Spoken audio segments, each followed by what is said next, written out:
Good morning and welcome to path of evolution. આપણે જે screen ઉપર દેખાય છે છેલ્લે યોગ કર્મસુ કૌશલમ ત્યાં આપણે અટકેલા. સમત્વ યોગ ઉચ્ચતે અને યોગ કર્મસુ કૌશલમ. જીવન છે, જીવન જીવ્યા વગર ચાલશે નહીં, કર્મ કર્યા વગર ચાલશે નહીં. તો કર્મ કેવી રીતે કરવું કે જેથી કરીને કરેલું કર્મ શું થઈ જાય? યોગ થઈ જાય. કરેલું કર્મ યોગ થઈ જાય. આ વસ્તુ આપણે સમજવાનો પ્રયત્ન કરેલો. અને 51મો શ્લોક જેમાં ભગવાન શું કહે છે કે જો દરેક કર્મમાં કુશળતા આવી જાય. કુશળતા બે રીતે આવે. પહેલી વસ્તુ કે અંદર આપણો પોતાની રુચિ રસ હોવો જોઈએ કર્મ કરવામાં. અને બીજી વસ્તુ આપણા રુચિ અને રસ મુજબનું એ કર્મ હોવું જોઈએ. હવે કર્મ તો ભગવાનની દેન છે એટલે આપણે અનુકૂળ જ હોય છે, પરંતુ આપણી અંદર પ્રોબ્લેમ છે. આપણે કંઈક બની બેઠેલા છીએ એટલે પ્રોબ્લેમ છે. અધરવાઇઝ યોગ કર્મસુ કૌશલમ થાય જ. અને એની અંદર બે વસ્તુ થાય. પહેલી વસ્તુ કે આપણા જૂના કર્મો છે એ એક્ઝોસ્ટ થાય એટલે આપણા વડ ઓછા થાય, એટલે આપણી સહજતા વધે અને નવા કર્મ ઊભા ના થાય. આ બે વસ્તુ થવાના કારણે આપણને એ કર્મ પૂરું થયા પછી તૃપ્તિ, સંતોષનો ઓડકાર આવે.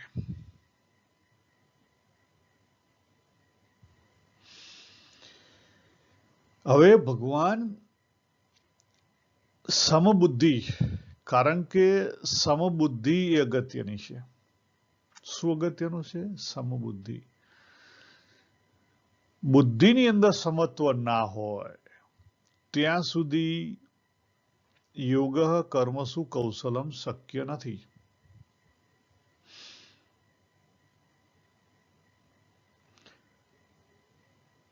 ભગવાને આગળ પણ સમજાયું છે.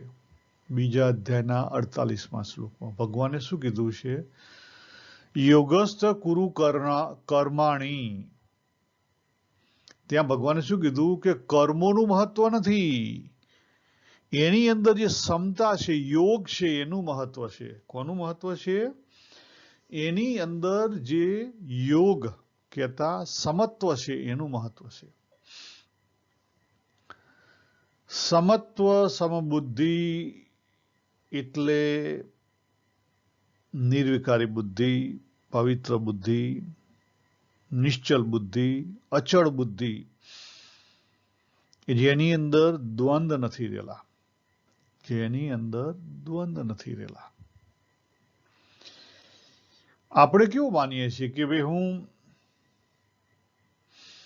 ઇસ્કોનમાં જતો હોય, હરે રામા હરે કૃષ્ણ, તો હરે રામા હરે કૃષ્ણ એ ભગવાનનું નામ લઉં અને ભગવાનનું નામ લીધા કરું, માળાઓ કર્યા કરું, એટલે મારી બુદ્ધિ થઈ ગઈ ભગવાન હરે રામા હરે કૃષ્ણ ઉપર. તો મારી બુદ્ધિ નિશ્ચય બુદ્ધિ થઈ ગઈ. ના ના ના, એવું નથી. સવાલ એનો નથી.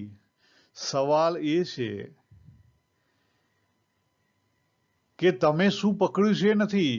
સવાલ એ છે કે તમે જ્યારે વ્યવહાર કરો ત્યારે તમારે દ્વંદ આવે છે કે નથી આવતા? દ્વંદ આવે છે કે નથી આવતા? એ અગત્યનું છે. તમે કોઈ મચ્છી માર્કેટમાંથી નીકળ્યા અને પછી તમે, બરાબર છે, કદાચ તમને સ્મેલ ના ગમતી, તમે ત્યાં વધારે ઊભો ના રહો, પણ તમે પછી તરત જ ધુતકારવાના ભાવ ઊભા કરો તો એનો અર્થ શું થયો? કે તમે ક્યાંક બંધાઈ ગયેલા છો. તમે ક્યાંક બંધાઈ ગયેલા છો. એટલે પાયાની ભૂલ આપણી ત્યાં થાય છે. ભગવાન 51મા શ્લોકમાં શું વાત કરે છે એના આપણે ટૂંકમાં જોઈએ. ભગવાન કહે છે કે સમબુદ્ધિ શા માટે અગત્યની છે? કારણ કે સમબુદ્ધિથી જે કોઈ જ્ઞાની સાધક હોય, જેની બુદ્ધિ સમબુદ્ધિ હોય, એના કર્મોથી ઉત્પન્ન થનાર ફળનો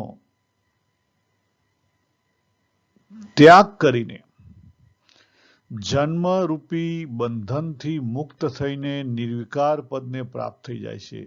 કહેવાનો અર્થ શું છે કે જ્યારે તમે સમત્વમાં રહીને કોઈ પણ કર્મ કરો ત્યારે એનાથી બંધન ઊભું થાય નહીં. એનાથી કદાપી બંધન ઊભું થાય નહીં.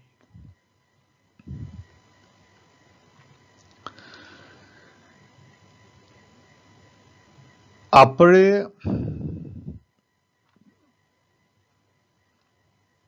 જે શાસ્ત્રોએ બધી વાતો કરી છે બરાબર છે, ખોટી નથી.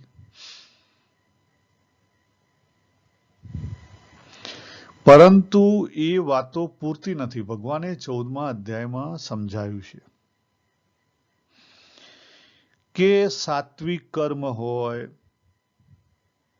રાજસિક કર્મ હોય, તામસિક કર્મ હોય, અને એના ફળ પણ ભગવાને બતાવ્યા છે કે ભાઈ સાત્વિક કર્મનું ફળ સારું હોય, બરાબર, અને રાજસીનું આપણને દોડાયા કરે, અને તામસીનું શું હોય, મૂર્છા પેદા કરે. પણ એ ગુણ પણ આવવાના અને ગુણના ફળ પણ આવવાના. પણ જે વ્યક્તિ એ 3 ગુણ આવે, ગુણના ફળ આવે, પરંતુ સમત્વમાં રહી અને એમાં વિચલિત ન થાય, અનુકૂળ પ્રતિકૂળ પરિસ્થિતિ પ્રાપ્ત થાય, સુખ દુઃખનો અનુભવ થાય, પણ સુખી અને દુઃખી ના બને, સુખી અને દુઃખી ના બને, તો સમતા આવી, નહીં તો સમતા ગઈ.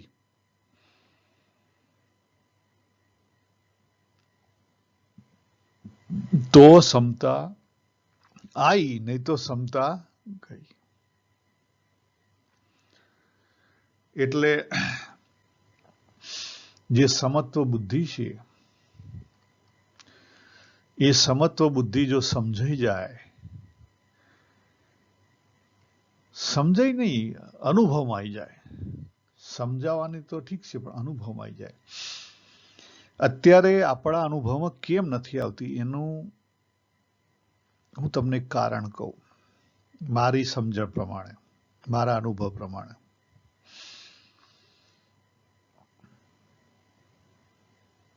આપણે ગમે ત્યાં જઈએ, હું ઇસ્કોનના સત્સંગમાં ગયેલો છું અને સ્વામિનારાયણ સત્સંગમાં પણ ગયેલો છું. એટલે એવું નથી કે હું ઇસ્કોનના સત્સંગ કે સ્વામિનારાયણ સત્સંગનું કાપું છું કે ખરાબ બોલું છું. એવું નથી કહેવાનો મારો અર્થ. મારો કહેવાનો અર્થ, હું અત્યારે બી જઉં છું, બંને જગ્યાએ જઉં છું, પણ હું એમના અંદર જે કહેવાય ને કે જે ફોલોવર્સનો જે બંધન કરતા છે એ નથી મારી અંદર. I am not a followers. પરમાત્માને માનું છું, યસ, હું આસ્તિક છું, યસ, પણ I am not a follower of one path. I am follower my inner આત્મા. મારી અંદર જે આત્મતત્વ છે એનો હું ફોલોવર છું, બીજા કોઈનો ફોલોવર નથી. તકલીફ શું થાય? મહાભારતનું જ એક્ઝામ્પલ લઈએ, બહુ સરસ, તમને બધાને ખબર હશે કે એ સમયે ધર્મરાજ યુધિષ્ઠિર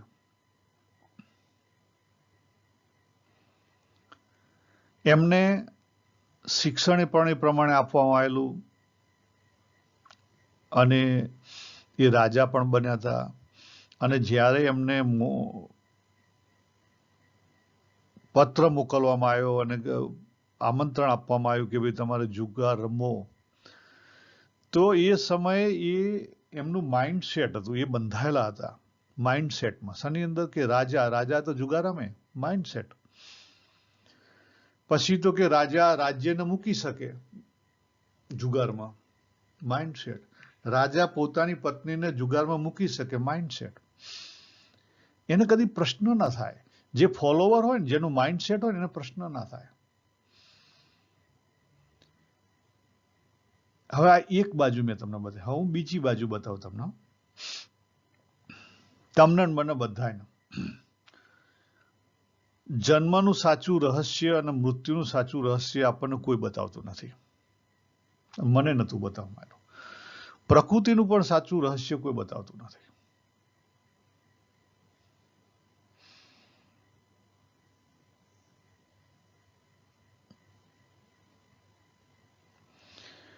જો આપણે ત્યાં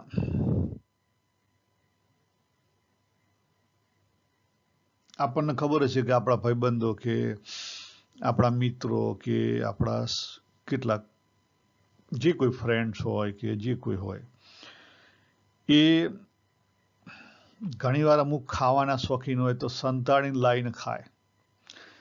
પછી બ્લુ ફિલ્મ જોવાના શોખીન હોય તો સંતાડીને લાવીને બ્લુ ફિલ્મ જોવા.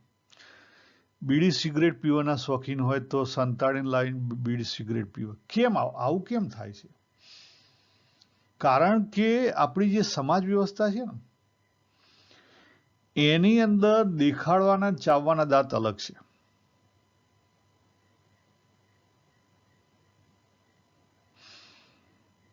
બાળકો હોય, કોઈક માણસ મરી ગયું હોય, એની ઠાઠડી નીકળી હોય તો બાળકોને એક બાજુ લઈ લેવામાં આવે. સાચી વસ્તુ નહીં બતાવવામાં આવે.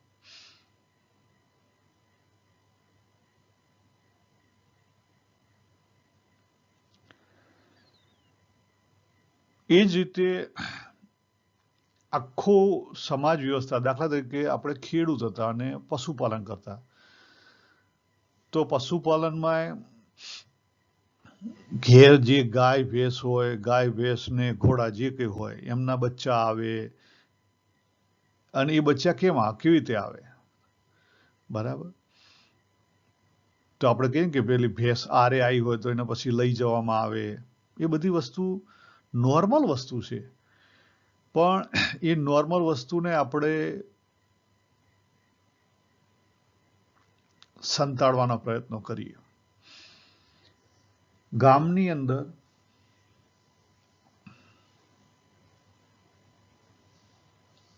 જે મોટેરા હોય, જે મોટેરા બની બેઠેલા મોટેરા હોય,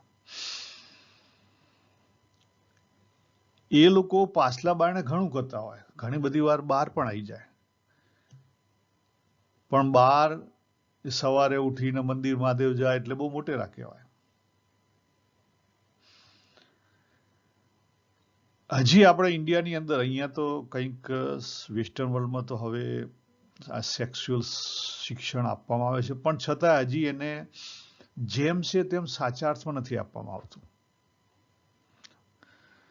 મારા મતે જેમ છે તેમ સાચા અર્થમાં નથી આપવામાં આવતું.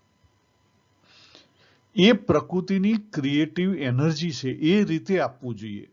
પણ આપણે શું છે, એને તોડી ફોડીને માળી મચકોડીને એને પ્રેઝન્ટ કરવામાં આવે છે, અથવા કરવામાં નથી આવતું, અથવા દબાઈ દેવામાં આવે છે.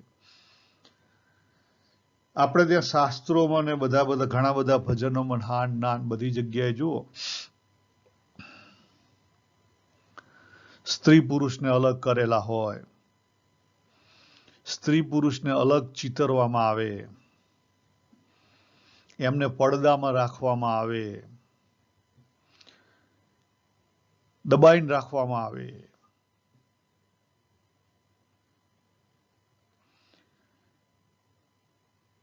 એટલે સાચા અર્થમાં જે આપણે ત્યાં અજંટા ઇલોરાની, ખજુરાની જે બધી ગુફાઓની અંદર જે બહાર બધા આજે દાખલા તરીકે જૈન મંદિરોમાં પણ જે બધી કલાકૃતિઓ છે બહાર, કામના ઉપર, કામના એટલે ક્રિએટિવ એનર્જી. એ ક્રિએટિવ એનર્જી ઉપર જે છે સેક્સ્યુઅલ, બટ એ સેક્સ્યુઅલ શબ્દ ખોટો છે. ક્રિએટિવ એનર્જી, એ ક્રિએટિવ એનર્જીના જે બધા પિક્ચરો છે એનો અર્થ શું છે? અંદર ભગવાનની મૂર્તિ છે, બહાર ક્રિએટિવ આ બધી કામ શક્તિની બધા ચિત્રો છે. કેમ? તો શક્તિ એક જ છે, શક્તિ બે નથી. જો આખું આપણું જગત જે ચાલી રહ્યું છે એ કામ શક્તિના આધારે ચાલી રહ્યું છે. આજે હું બોલી રહ્યો છું કારણ કે મારા મા બાપની અંદર કામ શક્તિ હતી, એના કારણે હું પેદા થયો તો હું પેદા થયો ખોટી બાબત છે? ના. તો એમણે જે કામ શક્તિનો ઉપયોગ કર્યો ખોટી બાબત છે, ખરાબ છે? ના. તો આપણે પવિત્રતાની નજરથી નથી જોતા. જો આપણે પવિત્રતાની નજરથી જોઈ શકતા નથી. હવે જ્યાં સુધી આપણા પોતાના માઇન્ડની અંદર જ વિરોધી બિલીફો હોય, આપણી અંદર જ બિલીફો પડેલી હોય કે દાખલા તરીકે તમે યંગ છો, 25 વર્ષના, 26 વર્ષના, એક બાજુ તમે સત્સંગમાં જાઓ ત્યારે તમને સેક્સ બાબતે વિરોધી બધી બાબતો મૂકવામાં આવે, ના કરવું જોઈએ, દૂર કરવું જોઈએ, આમ રાખવું જોઈએ, પેલું રાખવું જોઈએ, નજીક ના અડાય, દૂર રહેવાય, દૂર બેસાય, ખ્યાલ આવે? એક અલગ વાતાવરણ ઊભું કરવામાં આવેલું હોય. એના કારણે તમે શું કરો? પછી બ્લુ ફિલ્મ જુઓ. બપોરે અત્યારે સત્સંગ સભામાં જો, પછી સાંજ પડે બ્લુ ફિલ્મ જુઓ. પતી ગયું. કેમ? કારણ કે તમને વિરોધી એનર્જી ઊભી કરવામાં આવી. અંદર તમારી એનર્જી ધક્કા મારી રહી છે અને બહારથી દબાવવામાં આવે છે.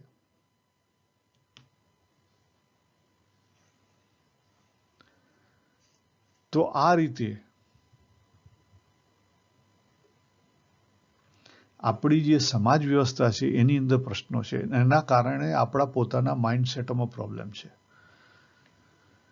તમે જો ઘણા બધા યુવાનો, ભલે એ તો દરેકની પોતાની ચોઈસ છે, હું એવું નથી કહેતો, પરંતુ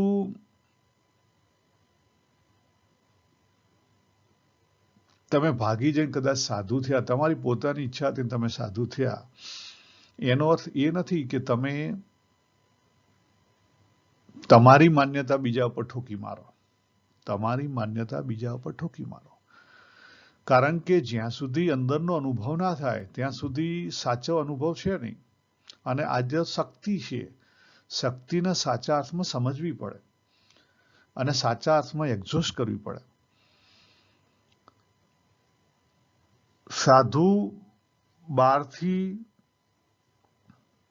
આ શક્તિને દબાવે છે અને અંદર આપણને ખબર છે કે યુવાની વય આવે એટલે શક્તિ બહાર આવવાની જ છે.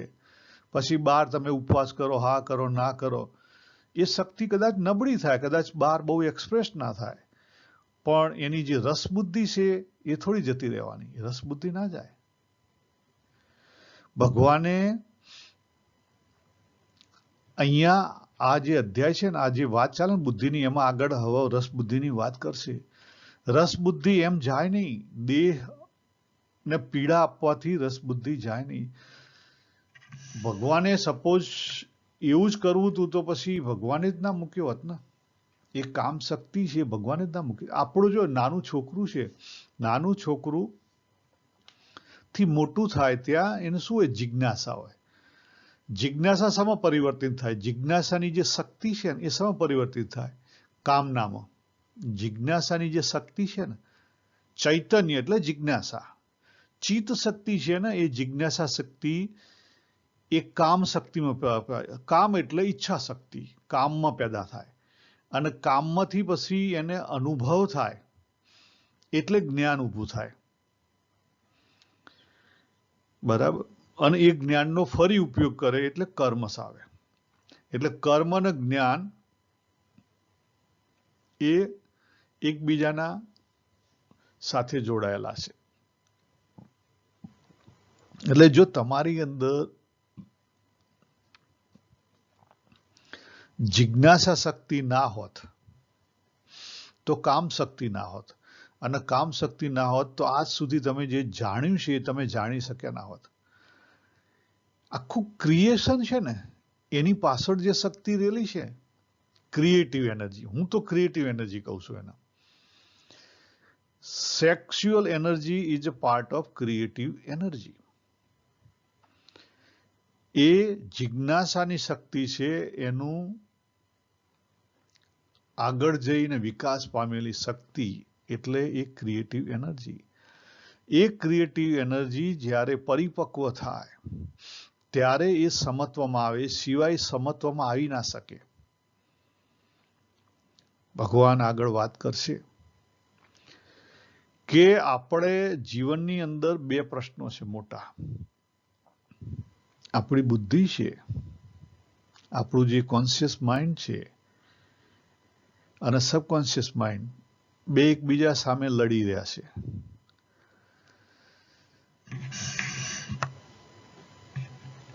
અને ચેક કરો જાતે તો ખબર પડશે. એટલે ભગવાને 3 વસ્તુની વાત કરી. સાંખ્યનું જ્ઞાન વાત કરી, પણ સાંખ્યનું જે જ્ઞાન છે, જ્ઞાનની અંદર શું બતાવ્યું ભગવાને? અગત્યત્વ સમતા બતાવી. કર્મની વાત કરી, કર્મમાં અગત્યનું શું બતાવ્યું? સમતા બતાવી. યોગ કહેતા સમતા.